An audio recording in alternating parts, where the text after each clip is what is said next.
ভুতুরে কাণ্ড, জীবিত মানুষকে মৃত দেখিয়ে সেই জমি বিক্রির অভিযোগ। চাঞ্চল্যকর ঘটনা অন্ডালের কাজোরা গ্রামে। কাজোরা মৌজায় ৮,৪৭০ নম্বর দাগে ১ শতক জমি ছিল ওই গ্রামের বাসিন্দা রামযাদব হাজরার। রামযাদবের অভিযোগ, ভূমি রাজস্ব দপ্তরের সাম্প্রতিক রেকর্ডে তাকে মৃত দেখিয়ে তার জমি রামদর্শন হাজরার নামে রেকর্ড করা হয়েছে। এই ঘটনায় বিন্দু বিসর্গও জানেন না তিনি। মারা গেছি তো দেখতে পাচ্ছেন আপনার। আপনাকে তো মেরে দিয়েছে। হ্যাঁ? আপনাকে তো মেরে দিয়েছে বলছে। কে মৃত দেখিয়ে জায়গাটা বিক্রি করে দেয়, তো এটা কি করে সম্ভব আমি নিজে বুঝতে পারছি না। যেখানে আমার বাবা এখনও জীবিত হয়ে আছেন, সেটা 2022 সালে জমিটা বিক্রি করে দেয়।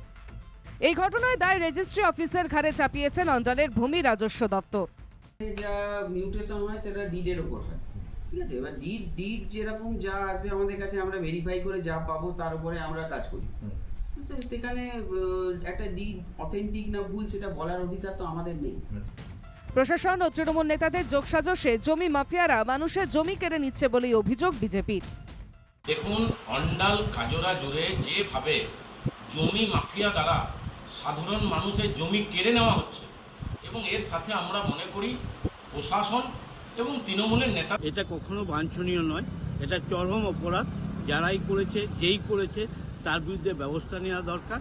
এবং আমাদের মামাটি মানুষের সরকার, মুখ্যমন্ত্রী মমতা বন্দ্যোপাধ্যায় স্বচ্ছতা আনতে চাইছে, এই জিনিসকে কখনো। অন্ডালের অনেকেই অভিযোগ করেছেন এভাবেই জমি মাফিয়ারা জালিয়াতি করে জমি কেড়ে নিচ্ছেন, সব জেনেও প্রশাসন দর্শকের ভূমিকায়। সেই সুযোগেই জীবিত মানুষকে মৃত দেখিয়ে তার জমি বিক্রি হয়ে যাচ্ছে।